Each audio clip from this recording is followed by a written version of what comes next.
Shalom, bon après-midi à tous et à toutes. On est arrivé à Explorer, on n'a qu'une heure de retard. C'est pas mal pour aujourd'hui. Bezat Hashem, une grande atzlacha, une grande bracha. On se rapproche de Rosh Hashanah. On rapproche, je sais pas, 19 jours, 18 jours, 20 jours. On se rapproche. Baruch Hashem, j'amène la bracha à tout le monde, que toutes ces prières qui sont faites à Ouman, ils amènent la bénédiction. Bezat Hashem, refouach lema pour tous les malades. Nous nishmat. Une nishmat, quelqu'un que ça nous voilà aujourd'hui.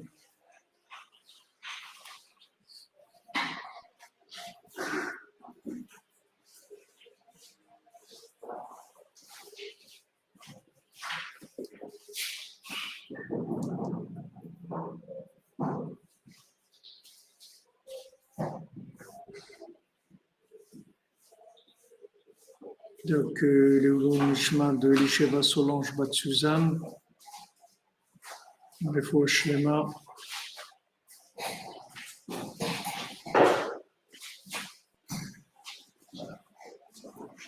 Pour Yosef Nathan Ben Yehuda, refouach lema, Bezat Hashem. Refouach lema pour Rivka Bat Mesoda.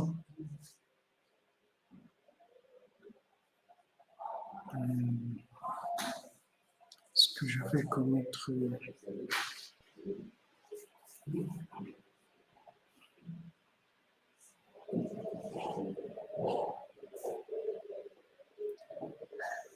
Bezat Hashem pour Mfele Alachot, de Shmirat Alashon, de Chavetz Chaim, qui Bezat Hashem son mérite,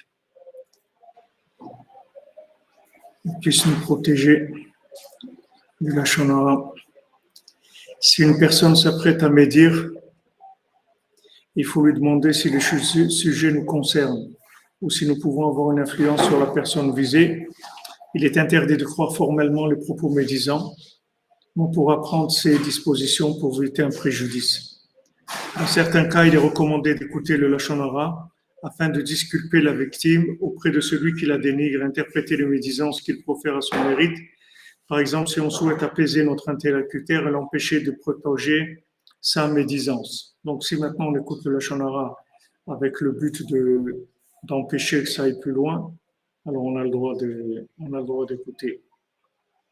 Voilà, merci pour notre ami Binyamin qui nous envoie gracieusement.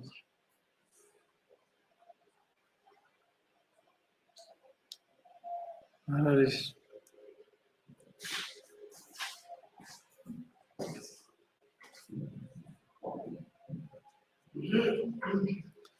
Je vois Shlema aussi pour le Rav David et Hanania Pinto, Bezat Hashem. La foi Shlema, Soutraben. Tout le bien qu'il a fait, il a diffusé les Tikkun HaKlali, je me rappelle à une époque. Tout celui qui venait, d'abord lui donner un Tikkun HaKlali. Voilà, Bezat Hashem, les amis, on avance. Alors, Rabbi Nathan, il dit qu'il m'a tous les atam allé Betafra quand ils sont arrivés là-bas, dans la maison, dans l'abattoir. Betafra, Zeprinata Sitracha. Qu'est-ce que c'est l'abattoir? C'est le côté de la Sitracha, ben Samechmem, et le Samechmem, le Satan, Vechelotav, et son armée, tous ces acolytes. Chez Oskim, Litvoach, Velishchot, Bnei Adam, quelle est leur occupation? C'est de tuer et d'égorger les gens, c'est ça leur travail. Par le fait que maintenant ils essayent de faire rentrer des pensées négatives dans les gens.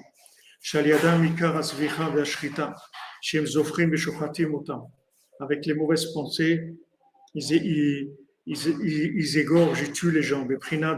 Adam, comme c'est écrit dans Oshéa, que des gens qui sont zovéach les bnei Adam, qui font des sacrifices humains, qui tuent les gens. C'est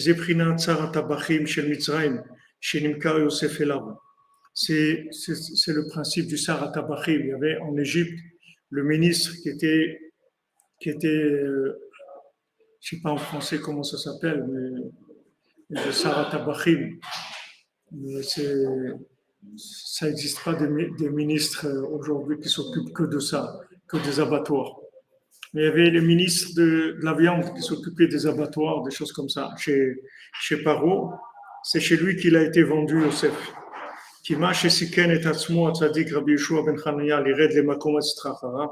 Parce que le fait que maintenant Rabbi Yoshua ben Hanania, il s'est mis en danger pour entrer dans l'endroit de la Sitrachara, chez Misham Yenikat Chochmot Achitzoniot, que de là-bas, il y a c'est de là où les forces, les Chochmot Chitzoniot, elles s'alimentent. Les Chochmot Chitzoniot, ça veut dire c'est la science.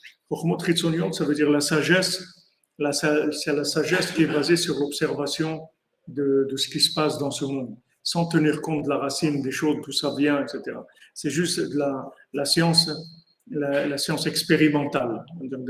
On voit ce qui se passe, on analyse d'après ça, mais il n'y a pas de notion divine. C'est juste de l'observation. Ça s'appelle Chochmot Chitzoniot.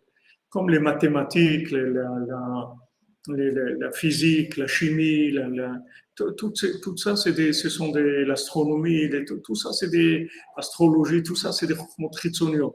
C'est que de la sagesse d'observation, c'est tout. Alors on approfondit, mais dans l'observation tout le temps. On ne tient pas compte de données qui viennent de l'au-delà.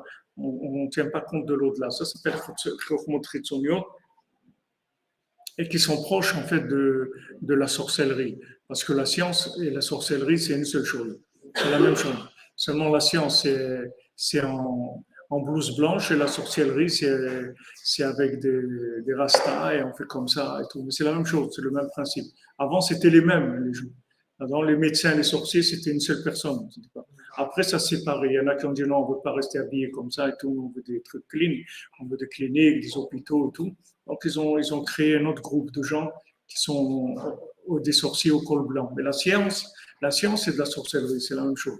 Parce que ça veut sorcellerie, ça veut dire c'est la manipulation des éléments naturels sans tenir compte de la présence divine. Ça, c'est la définition de la sorcellerie.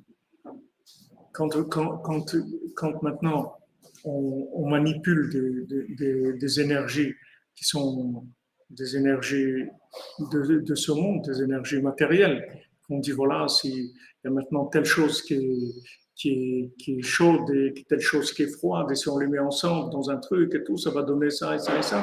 Ça, c'est de la sorcellerie. C'est de la sorcellerie, ça veut dire c'est de la manipulation des énergies en dehors de la présence divine. Avant, le médecin, le sorcier, c'était une seule personne. C'était pas dans le village, il y avait le sorcier, c'était le médecin aussi, il soignait les gens. Il donnait des posologies, des trucs, avec des plantes, c'est la même chose.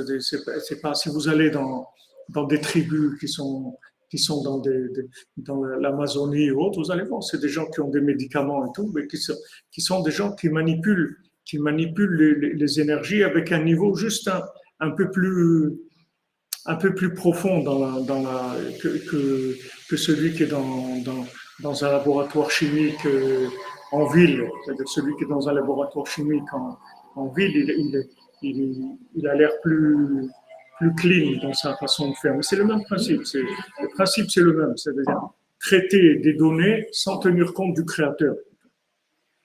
Sans avoir les éléments du créateur. Traiter ces données de façon complètement dépendante. וזהו בחינת שר הטבחים של מצרים, כי מה שסיכן את עצמו צדיק רבי יהושע בן חנניה לרד למקום מצרים, שמשם יניקת חמוצות. Alors Yosef Hatzadik, c'est le même principe, c'est-à-dire que Rabbi Yehoshua ben Hanania, il est allé à Athènes, c'est-à-dire il s'est mesuré avec les sages d'Athènes, les philosophes d'Athènes, et Yosef Hatzadik, il a été en Égypte. Mais c'est la même chose, c'est le même principe. Chez Aitam Lea Gelulim Vavodazara, elle était pleine d'idolâtrie, de Chochmot Chitzonot. Chez Azaya Ikar Mitzrayim, c'est-à-dire que toute l'Égypte, c'était que des Chochmot, ils étaient le plus avancés dans le monde, les Égyptiens. C'était les gens les plus sages, c'était les plus grands scientifiques qu'il y avait dans le monde. Et ça aussi, c'était lié. C'était lié avec, c'est-à-dire, c'était lié tout le principe des astres et le principe de. Vous voyez les gens qui font de l'astrologie, les trucs, Madame Soleil, les trucs comme ça. Là. C'est des trucs qui sont liés avec la sorcellerie. C'est très proche. C'est le même principe. C'est juste, c'est plus clean dans l'apparence, c'est tout. Mais c'est le même. Le principe, c'est le même. C'est de manipuler des connaissances sans tenir compte d'Hachem. C'est tout. La définition est simple. Donc Yosef Hatzadik, il est descendu là-dedans. Et on voit, malgré ça, Hachem nous dit dans la paracha, il nous dit, vous devez honorer les Égyptiens parce que vous avez été chez eux et vous ont reçu chez eux. Malgré qu'ils ont tué vos enfants, ils ont jeté les enfants dans... On ne tient pas compte de ça. On dit, le fait que maintenant ils vous ont reçu, vous ont donné à manger dans leur pays, vous devez être reconnaissant. Et s'ils veulent se convertir, vous le convertissez tout de suite. Il n'y a pas besoin d'attendre. Si un Égyptien veut se convertir, on le convertit tout de suite. Tandis que si maintenant un Moavi veut se convertir, on dit non. Parce qu'il a refusé de nous donner à manger, c'est tout. Parce qu'il n'y avait pas de recette. Pour vous dire qu'est-ce qui est éliminatoire. Même que l'Égypte, elle a tué des milliers et des milliers de Juifs et qu'elle a jeté des bébés dans... Ils vous ont reçu, ils vous ont donné à manger. Ça, pour ça, vous devez leur être reconnaissant. Et s'ils veulent se convertir, vous les convertissez tout de suite. Tandis que maintenant, Ammon et Moab, s'ils veulent se convertir, on dit non. Pourquoi? Parce que vous avez été cruel, vous n'avez pas voulu nous donner à manger quand on avait besoin, même en payant et tout, vous n'avez pas voulu. Alors ça, c'est des peuples qui sont éliminés.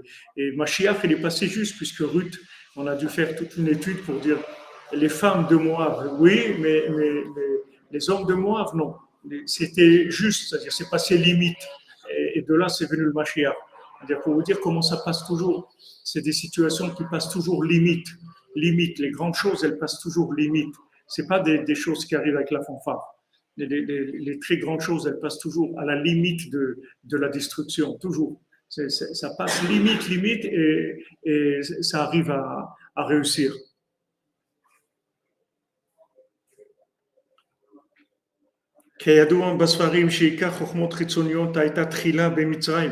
Comme on sait dans les livres de la science, que toute la science, elle était d'abord en Égypte. Les Égyptiens, c'était les plus grands scientifiques qu'il y avait dans le monde. Et maintenant, ceux d'Athènes, les Grecs, ils ont reçu de l'Égypte. Tout ce que vous voyez aujourd'hui, la NASA, tout ça, ça vient de l'Égypte. Eux, maintenant, les Égyptiens, ils sont dans un état de pays sous-développé par rapport au monde. Ils sont 100 millions d'habitants, je crois, comme ça. Mais ils sont pays sous-développés. Mais c'était la racine de toute la science du monde. C'est-à-dire que tout ce que vous voyez comme science dans le monde, la racine, ça vient de l'Égypte. C'est eux les premiers qui ont fait les découvertes scientifiques dans le monde. C'est pour ça que Yosef était obligé de descendre en Égypte. Au début, il a été vendu au ministre des abattoirs. C'était la première, là où il est rentré en premier, c'était chez lui. Que c'est l'endroit le plus fort de la Sitracha d'Égypte. C'est-à-dire le côté le plus dur d'Égypte, c'était le côté des abattoirs. Que là-bas, c'était l'abattage de tous ceux qui étaient attachés à l'Égypte. Et le principe de Yosef, qui est descendu en Égypte et qui a eu affaire au ministre des abattoirs, c'est le même principe que Rabbi Yoshua ben Hanania qui est descendu à Athènes. C'est-à-dire que c'est juste de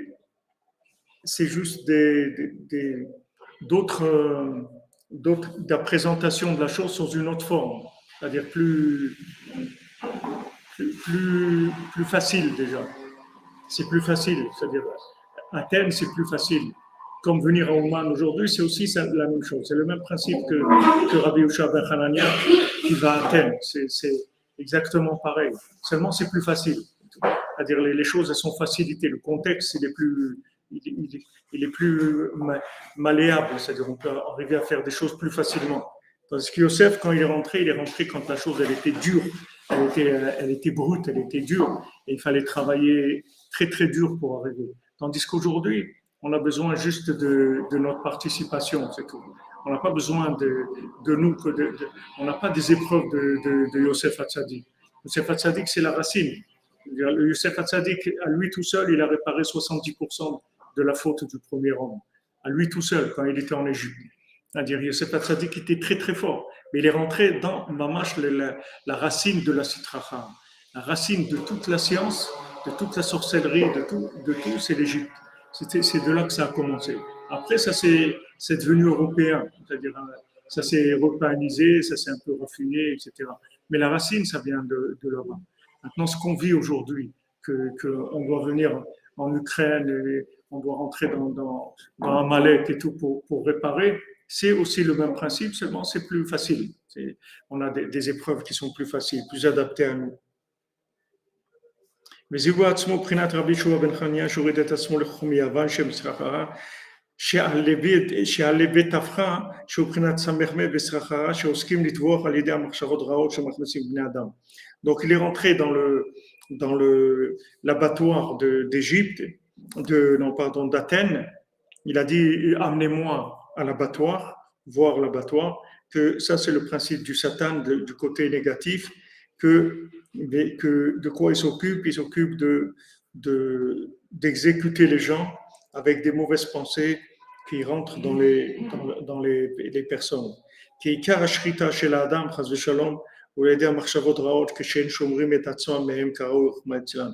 Parce que toute la comme on peut dire, c'est ça, l'égorgement, comment la personne elle est égorgée, c'est avec les mauvaises pensées. Quand la personne ne fait pas attention à sa pensée, c'est ça qui tue les gens. Parce que avant de passer à quoi que ce soit, il faut que ça passe par la pensée. On ne peut pas faire quoi que ce soit si on n'a pas pensé. Donc la pensée, c'est ce qui commence, à mettre la chose en place. Une fois que c'est passé par la pensée, alors après ça passe dans la parole et ça passe dans l'action. Mais d'abord, il faut que ça commence par la pensée. Donc lui, il essaye, il y a du Facebook. D'abord, ça commence par la pensée, après on arrive à la parole et ça devient l'action.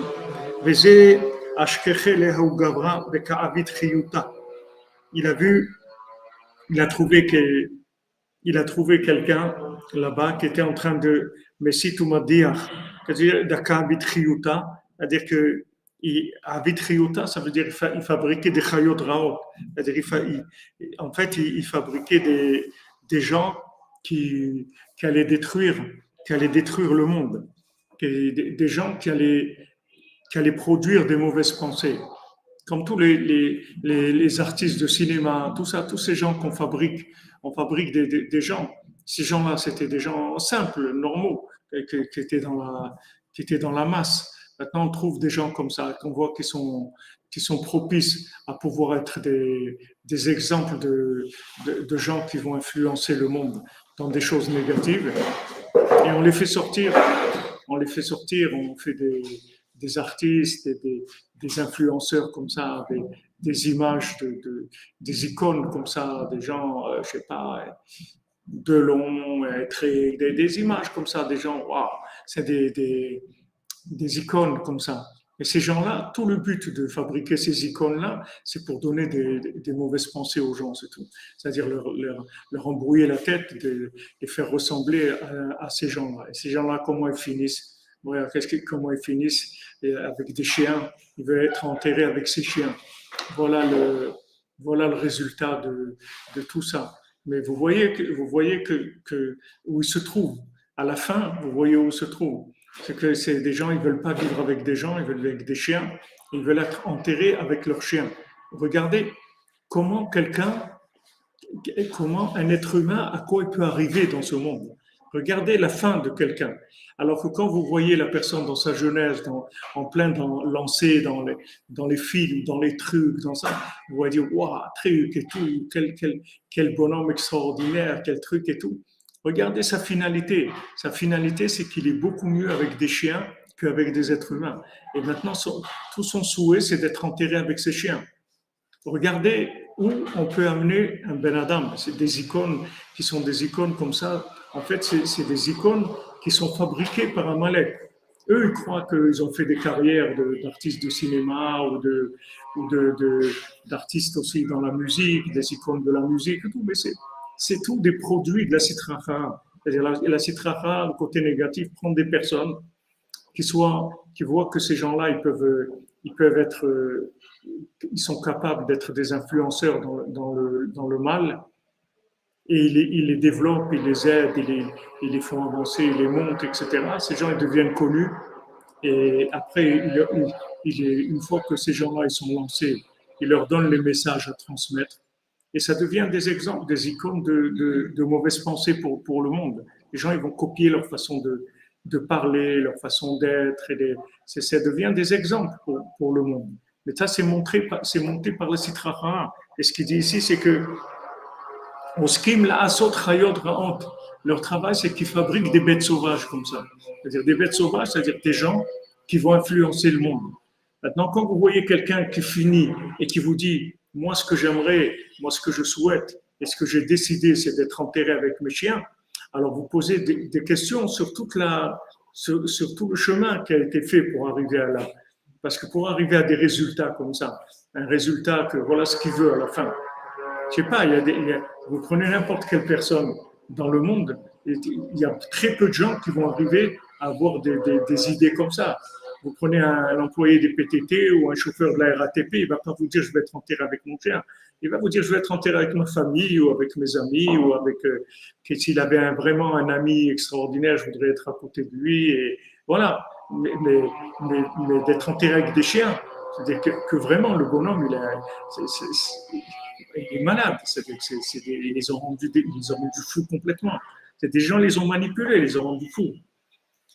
Et il y avait un massé comme ça avec Rabbeinu, il y avait une histoire avec Rabbeinu des Breslevers qui étaient dans une ville. À côté, quand Rabbeinu était à Medvedevka, Rabbeinu était dans une ville qui s'appelait Medvedevka, c'est là où Rabbeinu s'est marié. Et avant les Chassidim, il appelait Rabbi Nachman de Medvedevka au début, avant qu'il soit. Quand il y a qui sont rapprochés, le Maguide de Tirovitsa, par exemple, qui s'est rapproché de Rabbeinu, il avait déjà 80 ans, Rabbeinu avait 18 ans. Il est devenu l'élève de Rabbeinu. C'était à Medvedevka. Alors là-bas, il y a des chassidim qui sont venus, qui ont dit à Rabbeinu, on ne peut plus être chez nous parce qu'on a des gens qui nous persécutent. On a le rav de la ville, il nous persécute, il nous fait du mal, etc. Et Rabbeinu leur a rien dit du tout. Et la deuxième fois encore, ils sont venus et ils ont dit à Rabbeinu, on ne peut plus retourner dans notre village, on ne peut plus.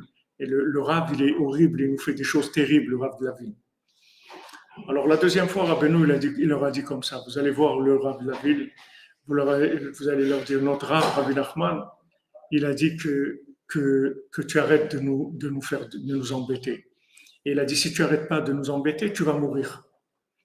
Alors Rabbeinu leur a dit, il ne va pas vous écouter, il va mourir.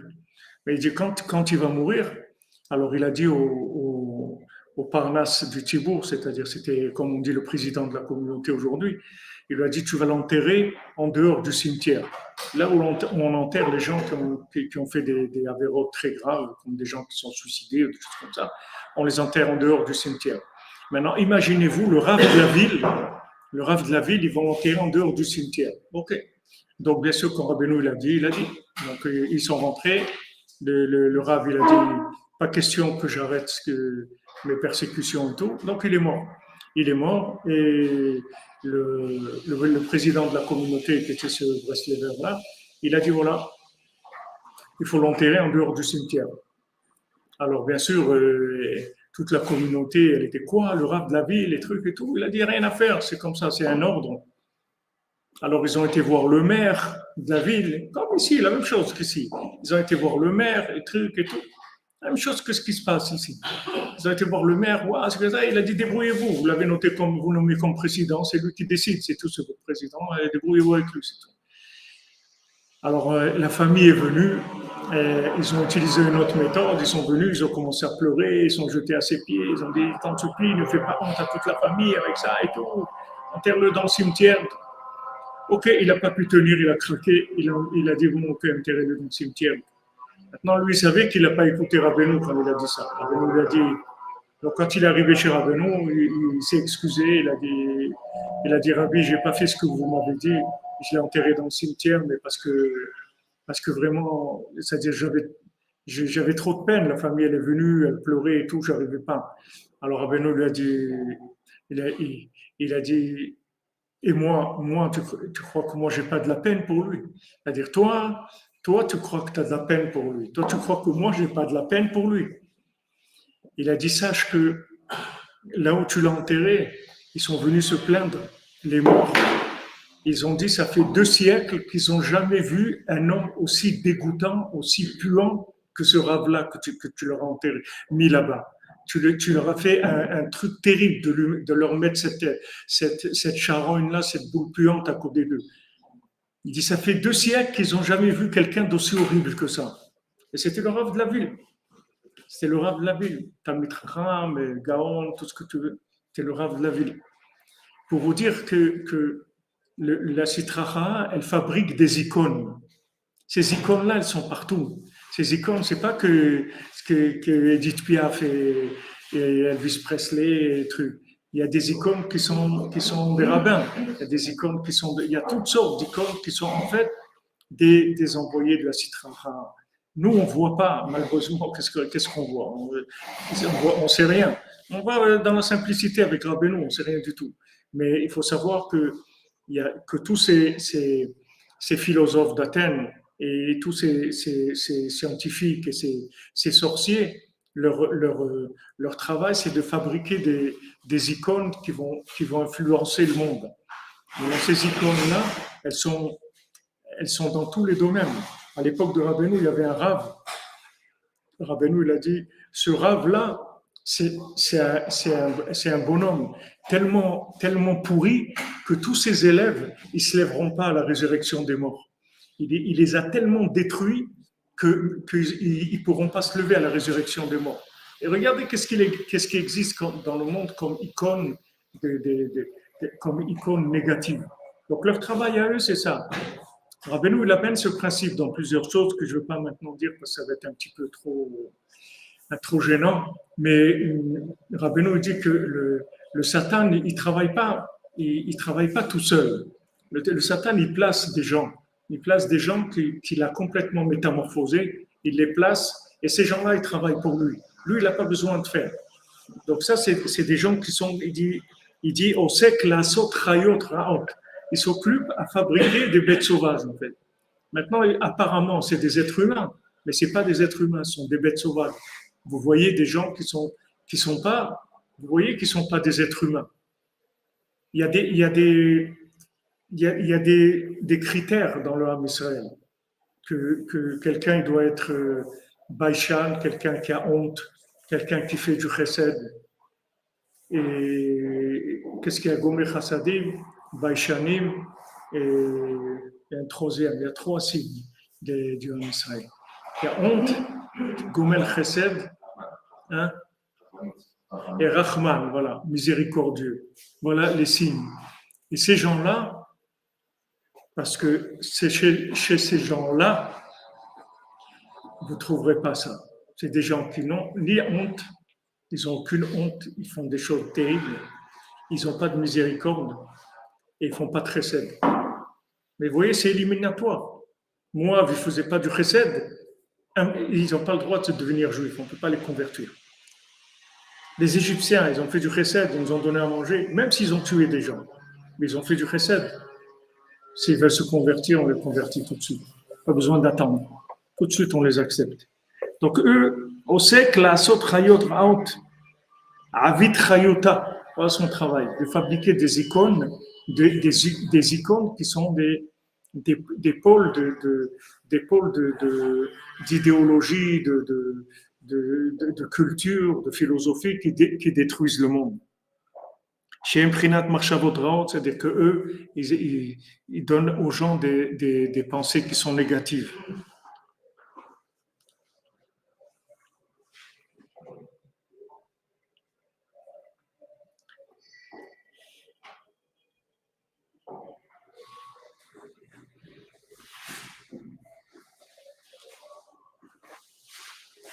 Ou l'Achnissam Bibne Adam. Donc, qu'est-ce qu'il fait? Voilà, il fabrique des icônes négatives pour faire entrer des pensées, des mauvaises pensées dans les gens. Gens qui représentent quelque chose, vous voyez? Vous voyez quand il y a eu les Beatles dans le monde et tout. Au début, il y a un livre qui a été écrit par la secrétaire des Beatles, qui est restée avec eux jusqu'à la fin, jusque maintenant, ces dernières années-là, elle les a accompagnés tout le temps. Depuis les débuts, quand ils ont commencé, qu'ils n'étaient pas connus du tout. Et toujours, elle leur parlait pour essayer de pas devenir des icônes du monde, de pas devenir. Elle leur dit, vous allez pas être heureux, vous allez pas avoir une vie heureuse. Ne rentrez pas dans ça, ne rentrez pas dans le show business. Restez comme ça, c'était des jeunes simples, et gays, et comme ça, joyeux, qui aimaient jouer pour les copains, restez comme ça. Mais bon, ils ont décidé de devenir ce qu'ils sont devenus et d'arriver à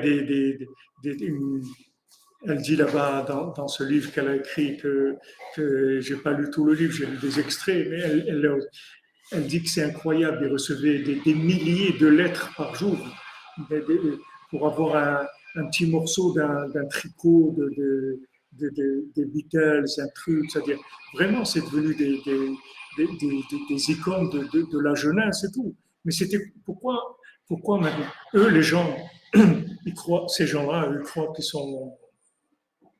que c'est des gens qui sont à avancer par rapport aux autres. Ils croient qu'ils ont quelque chose de plus que les autres. Ils n'ont rien de plus que les autres. La seule chose qu'ils ont, c'est qu'ils ont été choisis par la Sitra Hara pour être des influenceurs négatifs de la génération, c'est tout. Donc il va leur donner tous les moyens, il va les monter, il va en faire pour que les gens copient tout le message négatif qu'ils ont à transmettre au monde dans leur musique et dans tout ce qui va arriver au summum de ce que des gens ils sont dit, voilà, ils sont arrivés à être plus connus que le christianisme, ils ont plus d'adeptes que ça et tout. Et là, il y en a un qui s'est fait assassiner, je ne me rappelle plus, c'est les nonnes, hein, c'est les nonnes. Ah, il s'est fait assassiner, ils disent que ça vient du Vatican. Quand il a dit qu'il c'était plus que les christianismes. Le Vatican, ça ne lui a pas plu comme comparaison. Ils disent comme ça, je ne sais pas ce que c'est venu de là-bas. Les fois Shlema de Eliyahu Ben Esther et Elisheva Batsheva, Bat Miriam, par le mérite de Rabbeinu Omen, de Rossama, de Rabbeinu de Zatachem.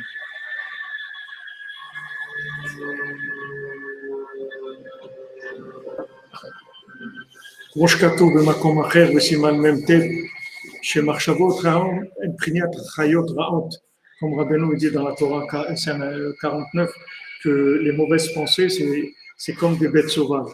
Amarle Recha Itlach Lizibune, il a dit est-ce que tu as une tête à me vendre? Amarle In, il a dit oui. Donc en araméen quand on dit Recha Resh Yud Shin Aleph, ça peut dire une tête ou ta tête. Ça dépend du contexte. C'est-à-dire, en fait, il lui a demandé, Rabbi Yoshua ben Chalni a dit, il a dit, Recha itlach les zibouné, est-ce que tu veux me vendre ta tête? Ou bien tu veux me vendre une tête? Donc lui, il lui a dit oui, parce qu'il croyait qu'il lui disait, est-ce que tu as une tête d'animal à me vendre? Mais lui, Rabbi Yoshua ben Chalni a dit, est-ce que tu veux me vendre ta tête? C'est ce qu'il lui a demandé. Amarle In, il a dit oui. Amarle Recha Bekama, il lui a dit une tête pour combien? Roche Zeprinata Marshava Shebarosh. Maintenant, qu'est-ce qu'il lui a demandé? Les pensées qu'il y a dans la tête, c'est de ça qu'il parlait. Shaaloto, Ata Oseg Maso Matan, Zel Imkor Leachlis Marchavod Raot B'nei Adam. Toi, tu t'occupes de ce commerce-là, c'est-à-dire de faire rentrer des mauvaises pensées dans la tête des gens. Il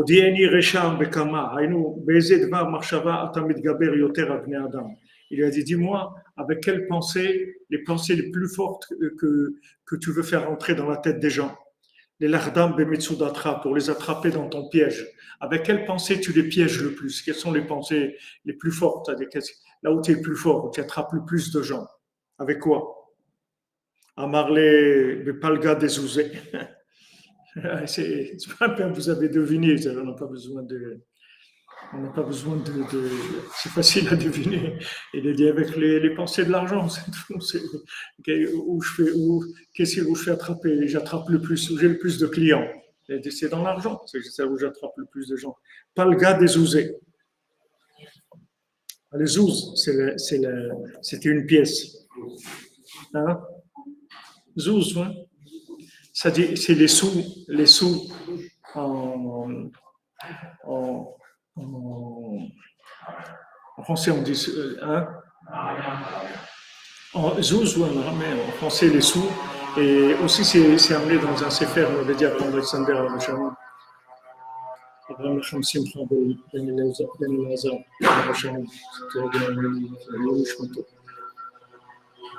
il m'avait dit aussi que le nom Jésus, ça vient de Zeus. Le nom de la racine du nom, c'est Zeus, le nom de Zeus. Pourquoi il appelait Palga des Zouzé? Il a dit un demi-zouz, une demi-pièce. Pourquoi quand il a parlé de l'argent, il n'a pas parlé d'une pièce, il n'a pas dit le zouz, il a dit un demi-zouz. Pourquoi un demi-zouz? Parce que celui qui rentre dans l'argent, il a toujours un demi, c'est-à-dire il lui manque toujours. Celui qui commence avec l'argent, il commence avec une frustration qui ne va jamais s'arrêter. Même si tu dis à quelqu'un, voilà, quelqu'un il a besoin 100 euros, mais il a vraiment besoin. Tu dis, voilà, je ne te donne pas 100 euros, je te donne 100 000 euros maintenant. Tu dis, non, c'est pas possible. Il dit, je te donne 100 000 euros. Avec ces 100 000 euros, tu vas être heureux. Il dit, avec ça, j'ai tout, j'ai plus besoin de rien. Tu vas voir, dès qu'il a 100 000 euros, tout de suite, il va lui manquer 200 000. Parce que tout de suite, il rentre dans un manque. Tout de suite, l'argent, ça amène de la frustration tout le temps. Plus tu as d'argent et plus tu as besoin. Qui est-ce qui a le besoin le plus d'argent? C'est les riches, c'est pas les pauvres. Les pauvres, ils n'ont pas besoin de beaucoup d'argent. Mais les riches, ils ont beaucoup besoin d'argent. Ils ont vraiment besoin. Il dit, je peux pas, j'ai construit 8 immeubles là-bas. Maintenant, je suis obligé de construire encore 16 immeubles là-bas. Et maintenant, j'ai pas, parce que dans ces 8 immeubles, j'ai mis tant de centaines de millions de dollars. Donc maintenant, il me manque 300 millions de dollars. Ça lui manque, il a besoin. Il faut qu'il trouve comment il va avoir ça, parce que ça creuse le manque. C'est pour ça qu'il a parlé de palgé zouza, demi-zouz. Parce que quand il donne aux gens le désir de l'argent, c'est toujours la moitié l'argent. C'est jamais tout. Parce que l'argent, ça peut jamais combler quelqu'un. Ça comble, en fait, ça remplit de frustration, c'est tout. Ça remplit de manque. Et plus quelqu'un il en a, et plus il lui manque. C'est une malédiction, c'est-à-dire c'est quelque chose de terrible. Donc c'est ça, lui il a dit, moi je m'occupe de ça, c'est le principal. Je les attrape avec ça, les gens. C'est ce que je travaille à fond sur ça, de leur montrer des films avec des artistes. Voilà, celui-là, il a une île à lui, il a acheté une île, et voilà comment il a organisé son île avec des maisons, des trucs, des piscines, des yachts, des trucs, de la musique partout, des trucs, les gens ils voient ça, voilà, d'avoir une île et tout. Mais comment ils ont fini ces gens-là? Où ils sont? Où ils sont ces gens-là? Ils sont dans les choses les plus perverses du monde. Voilà un qui s'est fait attraper l'année dernière ou il y a 2 ans. Il était dans les perversions les plus grandes du monde. Ils ont été obligés de l'assassiner en prison parce qu'il allait faire tomber tous les gouvernements du monde. Parce que c'est tous des pervers et des gens terribles. Et comme ils avaient là-bas les dossiers, il allait balancer tout le monde. Peut-être pas. En tout cas, ils avaient peur qu'il les balance et l'ont tué en prison. C'est-à-dire, vous voyez que c'est un système complètement pourri. Parce que, voilà, les gens, ils ont tout. Ils ont de la... Non, ils ne peuvent pas s'arrêter. Ils ne peuvent pas s'arrêter des bêtises et de la perversion, des trucs. Tout ça, ça vient de leur argent. C'est pour ça qu'il a dit, moi, je leur injecte ce poison-là. C'est ça qui m'intéresse. Je leur mets ça dans la tête. C'est ça mon travail principal. Parce que comme les sages nous disent, il n'y a personne qui meurt et qui a rempli son besoin d'argent. Parce que tout celui qui a 100, il veut 200.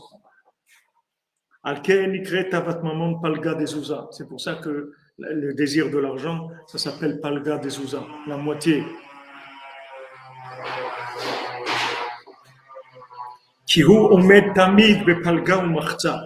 Parce que tout le temps, il est dans des demi. Toujours, toujours. Quand vous allez au café, alors que je vous sers un demi, un demi. Non, je veux pas un demi, je veux tout. Je veux tout, je veux un. Ah non, c'est un demi. La moitié, c'est pour que tu reviennes la prochaine fois. L'autre moitié, tu vas revenir. Parce que jamais il va combler le manque de l'argent. C'est quelque chose qui va jamais se combler. Merci Violette Poème, content de vous revoir. J'espère que vous êtes en bonne santé. Merci pour votre tzedaka, pour Benou. Voilà. Il a 100, il veut 200. Il a 200, il veut 400. Ça ne s'arrête jamais. Yahevle. Alors il lui a donné. C'est-à-dire que Rabbi Yoshua ben Hanania, il a voulu les soumettre et casser la force de ces scientifiques-là négatifs, chez Mprinat Saba de Beatuna, qui sont les anciens d'Athènes, chez Ikari Nikatam et Marchavot Raot, chez Tavat Raot, que toutes leurs forces, elles viennent des mauvaises pensées qui sont les mauvaises pensées des plaisirs de ce monde. Alken Uchach Leorid et Atzmo, et la Tsinor Shelaem, chez Misham Yonkim Kocham. Donc, qu'est-ce qu'il a fait? Il est descendu, il était obligé de descendre dans le conduit d'où ils tirent leur force. Ils descendent dans leur conduit.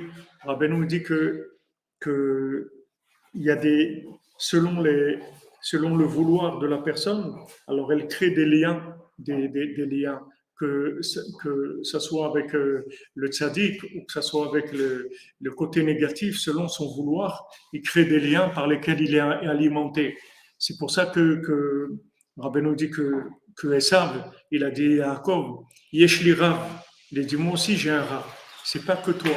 Alors Rabbi nous dit, il y a un Rav de Sitracha, c'est-à-dire un Rav négatif, c'est-à-dire un maître, comme je vous ai dit, une icône, une idole, quelqu'un qui... Et les gens, ils sont alimentés par ces idoles-là, qui leur donnent toutes les énergies négatives pour vivre ce à quoi vous ressemblez par rapport à ces idoles-là. Comme on voit Rabbeinu Zal Torah Raïti Menorat Zahav, comme Rabbeinu Ramon il rappelle dans cette Torah-là, dans la Torah 8. Ou Kshatzadik Morid et Atzmo Elehem, Enam Mevinim Kavanato. Maintenant, quand le tzaddik il descend chez eux, il vient leur rendre visite. Comme Rabbeinu, quand il vient en Ukraine, il vient au Man, les gens ils viennent à Oman, ils ne savent pas qu'est-ce qu'on vient faire ici. Au début, quand on venait, ils ne comprenaient pas ce qu'on venait faire ici. Au début, ils croyaient qu'on était des espions, et qu'est-ce qu'on venait espionner l'URSS. Après, ils ont vu que ce n'était pas le profil. Les gens, ils n'étaient pas, c'était pas ça. Ils ne comprenaient pas. Qu'est-ce qu'ils veulent, ces gens-là? Qu'est-ce qu'ils viennent faire ici? Ils ne comprenaient pas. Après, ils ont dit, OK, c'est des fanatiques qui viennent prier, etc. Ils ne savaient pas qu'on allait complètement leur retourner leur pays, leur enlever tout ce qu'ils avaient en fait de l'intérieur. C'est-à-dire, ils ne savaient pas que chaque personne qui vient au Man, elle fait tomber une partie de Amalek dans le monde. Et ça, ils ne le savent pas. C'est un petit peu, puisqu'ils ont commencé l'an dernier à empêcher les gens de venir. Donc, ils sentaient quand même qu'il y a quelque chose. Alors, Rabbeinu, qu'est-ce qu'il fait ici, Rabbeinu? Qu'est-ce qu'il fait Rabbi Nachman? Les gens disent, mais Rabbi Nachman, il faut l'emmener en Israël. Qu'est-ce qu'il fait ici? Ils ne savent pas qu'est-ce qu'il fait ici. Les gens ne comprennent pas. Ils disent, mais si c'est un grand rave, un tzaddik et tout, mais on l'amène en Israël, on peut même l'enterrer à Hebron, à côté des Havot, leur donner un endroit extraordinaire. Qu'est-ce qu'il fait ici? Les gens ne comprennent pas qu'est-ce qu'il fait ici. Pourquoi maintenant Rabbi Yehuda ben Hanania il descend là, Rabbi Yoshua ben Hanania il descend là-bas? Pourquoi Yosef il descend en Égypte? Qu'est-ce qu'il a à faire Yosef en Égypte? Il ne peut pas rester avec ses parents. Qu'est-ce qu'il va faire en Égypte? Pourquoi il doit descendre là-bas? Parce qu'il descend là-bas parce qu'il est en train de détruire complètement tous les conduits d'alimentation de ces gens-là. Donc eux, quand ils le voient arriver, Ils croient que c'est quelqu'un comme eux, un philosophe, quelqu'un qui est dans la connaissance, etc. Ils ne savent pas que c'est un commando, que c'est un commando d'Hachem. Il est là pour détruire toutes les sources d'alimentation de la Sitra. C'est-à-dire, c'est ça son travail. Le travail de Rabbeinu, c'est de détruire toutes les connexions du communisme dans le monde, c'est-à-dire de tout ce qui est le communisme dans sa généralité. On dirait, tout ce que représente le communisme dans le monde. C'est pas rien qu'ici, dans le monde entier. Et סוברים שגם הוא כשאר ההמון הנתקלים במצודתם שנותנים כוח להזדחרה על ידי תאוותיהם הרעות. Lui, il pense qu'il est comme eux. Quand il arrive, et les gens, ils arrivent à Oman et tout, ils pensent que c'est des gens comme eux, ils sont venus ici, bon, en vacances un peu, et pris un petit peu comme ça, mais ils savent pas qu'est-ce qu'ils sont en train de faire, ces gens-là. כמובן כל זה במקום אחר, בתורה תיקחו, בכותית שיננה סימן ח', comme Rabbeinu rapporte ça dans la deuxième partie du Likutei Moharan, dans la Torah 8 du deuxième partie. וזה יהבלה, שלתנו בחינת פלגה דזוזה. C'est-à-dire qu'il lui a donné un demi-zouz. Shehu Tavat Mamon. C'est-à-dire qu'il lui a donné la Tavat de l'argent. Aïnou Sherabi Yeshua ben Hanania urid et atzmo letoch hamidara azot shel Tavat Mamon. Achinidme lahem shenoten lahem koach. C'est-à-dire il est descendu tellement dans leur système qu'ils ont cru que en fait il leur donne de la force. Comme nous tous qui sommes là, on est tous des gens que Rabbeinu, il a utilisés avant qu'on naisse déjà. C'est-à-dire Rabbeinu nous a infiltrés d'abord. Rabbeinu nous a infiltrés dans des systèmes. Il nous a fait rentrer dans des systèmes. Donc quand on est rentré dans les systèmes, les gens ils croyaient qu'on était là pour être dans le système. Donc ils nous ont accueillis, ils ont donné les outils, ils ont donné ce qu'il y avait, etc. Une fois que Rabbeinu il a vu qu'on avait accroché assez d'éléments pour ce que lui il a besoin, il dit allez, maintenant tu rentres à la maison, ça y est, c'est terminé. Et ça y est, c'est fini, tu ne peux plus rester là-bas. Une fois que le tzaddik qui te rappelle, c'est fini, tu ne peux plus rester, tu n'as plus rien. Tu te lèves un matin, tu vois que tu n'as aucun rapport avec cet endroit-là où tu es, avec cette vie, avec tout ce système et tout. Tu vois qu'il y a quelque chose. Mais Bémet, tu n'as jamais eu de rapport avec ça. Depuis que tu es enfant, tu peux te rendre compte, si tu as un souvenir, que tu n'as jamais eu de rapport vrai avec ça. Seulement, tu étais infiltré, c'est tout. Le tzaddik, il infiltre il infiltre les zones les plus importantes, là où il y a le plus d'influenceurs. Il fait rentrer des gens en lui là-bas.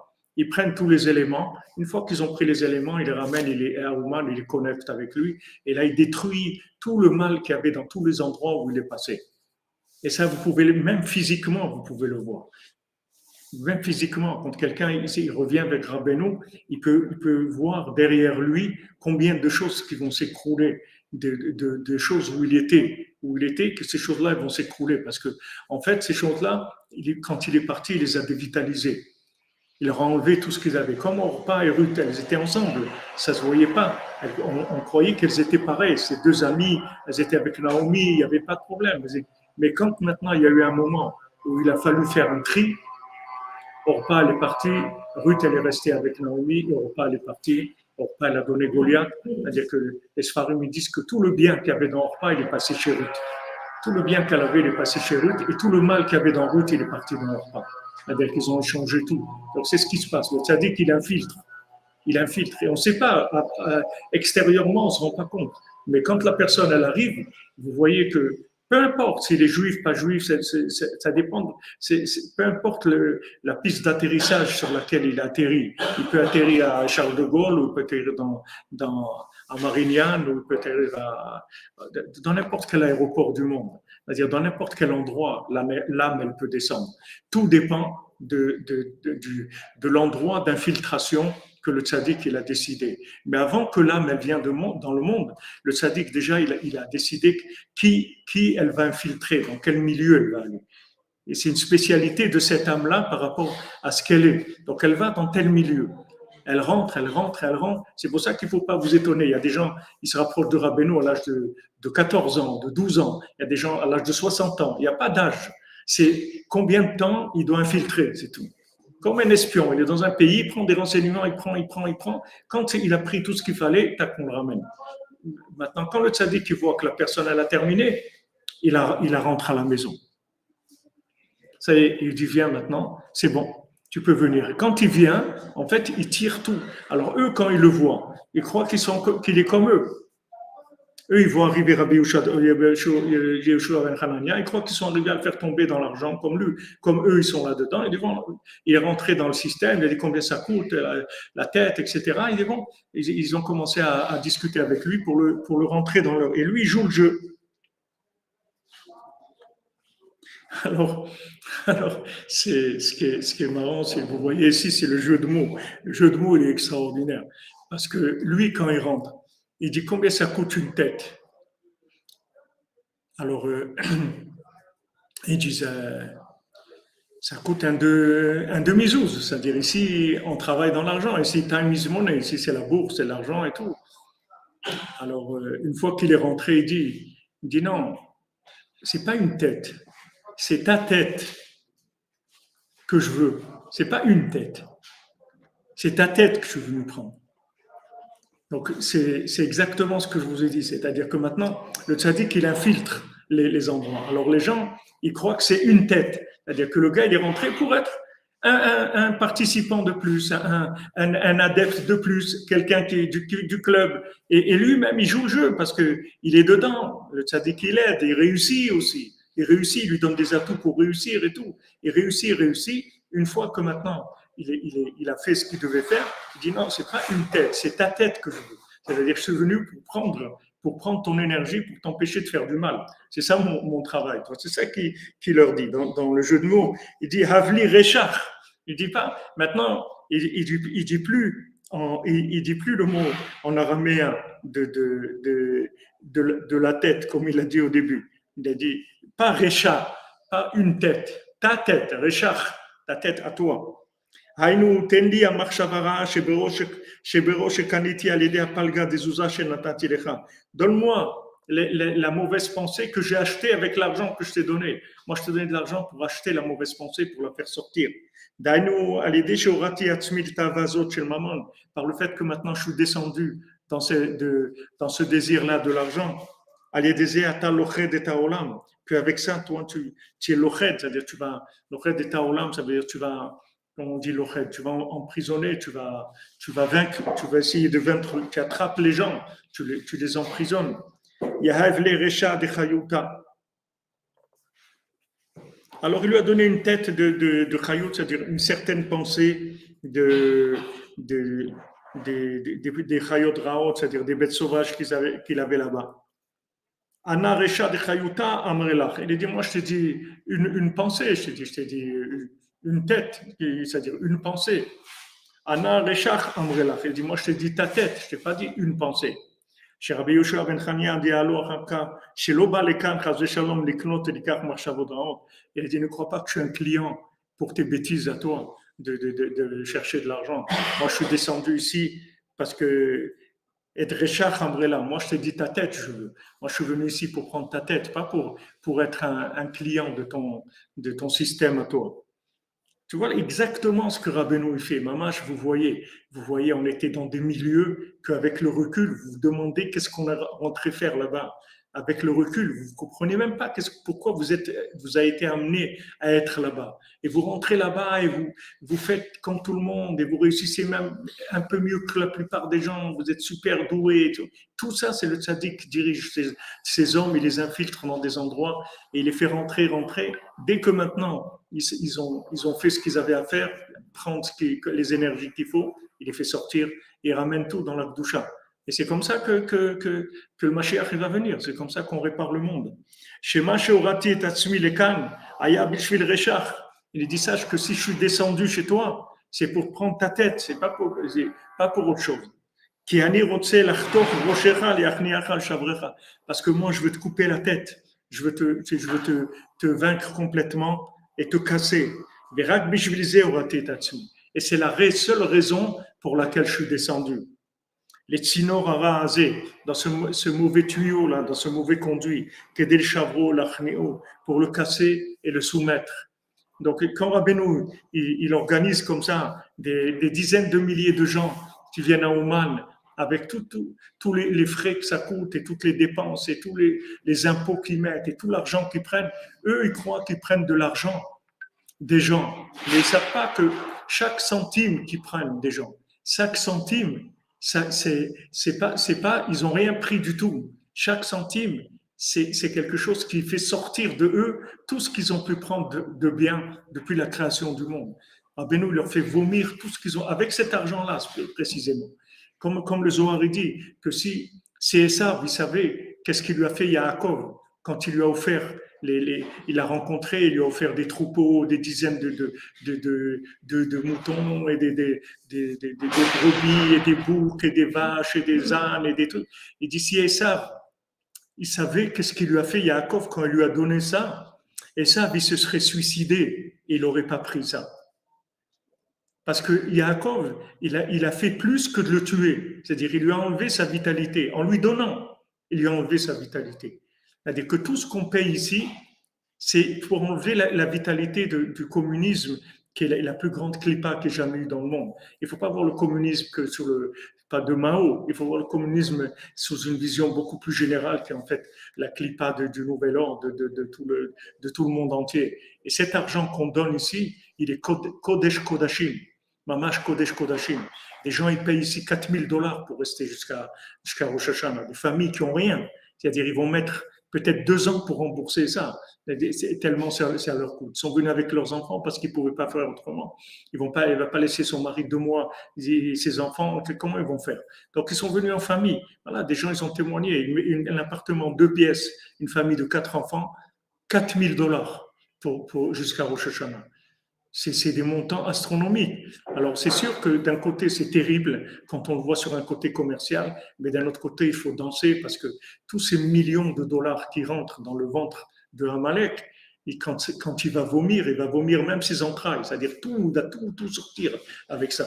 C'est comme ça qu'il travaille le tzaddik.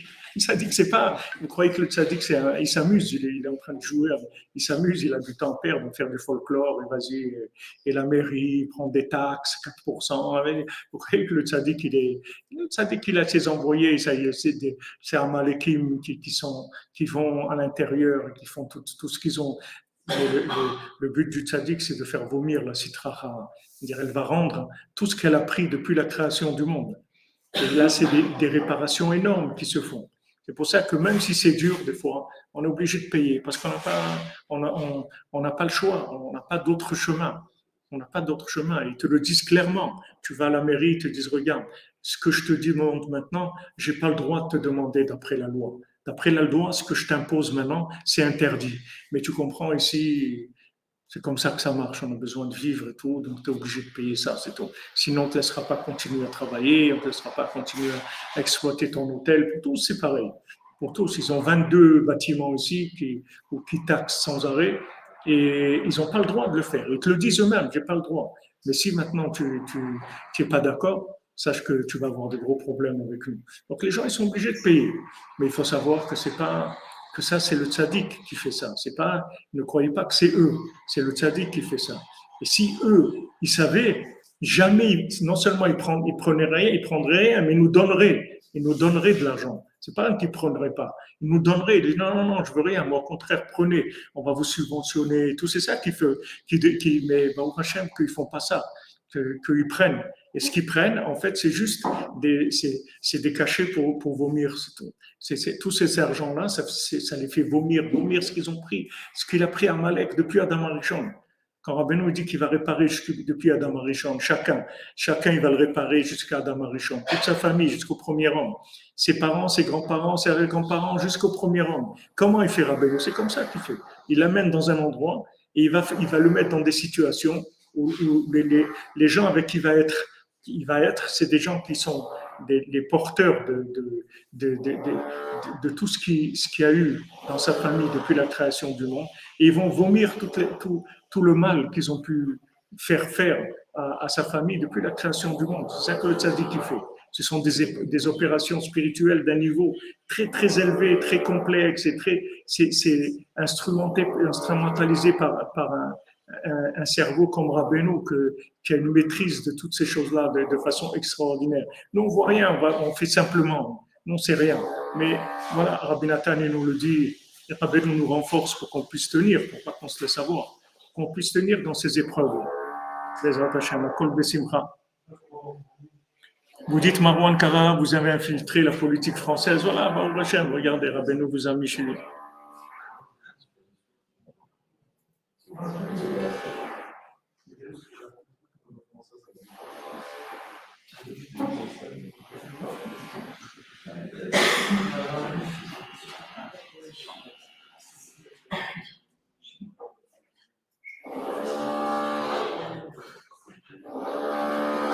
Voilà les amis, bonne journée, je m'excuse, je dois aller, j'ai rendez-vous.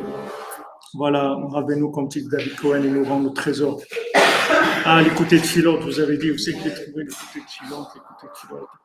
Vous avez raison, il faut qu'on fasse un petit peu de l'écouter de Philote, on va rester comme ça. Obligé de faire un peu de l'écouter de Philote. Merci de m'avoir rappelé.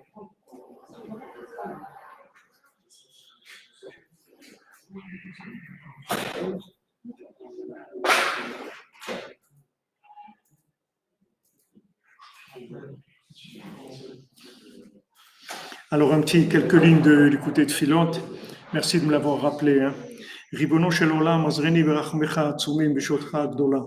Maître du monde, aide-moi dans ta grande miséricorde, dans ta miséricorde immense et dans ta grande délivrance, ou bedarke tzotecha niflaot, et dans le chemin de tes conseils extraordinaires, chez Eskeliot besimcha tamid, que j'ai le mérite d'être toujours joyeux, sameach nefesh avdecha, kelecha Hashem nafshi esa. Réjouis l'âme de ton serviteur, parce que vers toi mon âme se penche. Donne-moi la force et le courage de me renforcer tout le temps, à chaque fois contre la tristesse, de faire dominer la joie sur la tristesse, et renforce-moi avec toutes sortes de joie. Et réjouis-moi dans tous tes chemins de la joie, que nous ont enseigné nos sages, de manière à ce que j'ai le mérite d'être tout le temps joyeux, et que je ne laisse pas la tristesse s'approcher de moi d'aucune façon. Donc ça, c'est dans l'écouter de Philote, dans la première partie, la Tfila 89. Voilà les amis, bonne journée, des bonnes nouvelles.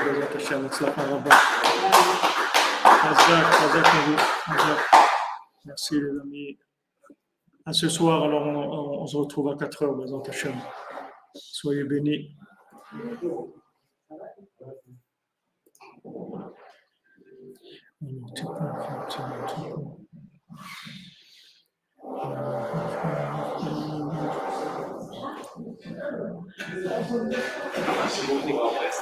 Merci à toi. שרים על לך דודי החלק האחרון.